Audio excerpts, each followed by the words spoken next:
சுத்தப்படுத்துகிறதே மீன்.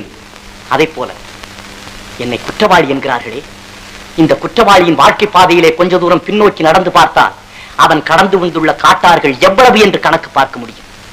பாட்டொலிக்கும் குயில்கள் இல்லை என் பாதையில், படம் எடுக்கும் பாம்புகள் நெளிந்திருக்கின்றன. தென்றலை தீண்டியதில்லை, நான் தீயை தாண்டி இருக்கிறேன். கேளுங்கள் என் கதையை.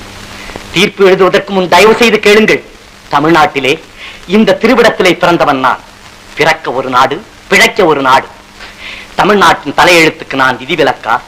ரங்கூன் என் உயிரை வளர்த்தது, உயர்ந்தவனாக்கியது. திருமண கோலத்திலே இருக்கும் என் தங்கையை காண வந்தேன். மோசடி வழக்கிலே ஈடுபட்டு குற்றவாளி குண்டிலே உங்கள் முன்னால் நிற்கிறாளே, இதோ இந்த ஜாலக்காரி ஜாலி. இவள் வலையிலே வீழ்ந்தவர்கள் நானும் ஒருவன். பணப்பெட்டியை பறிகொடுத்தேன், பசியால் திரிந்தேன், மெலிந்தேன், கடைசியில் பைத்தியமாக மாறினேன்.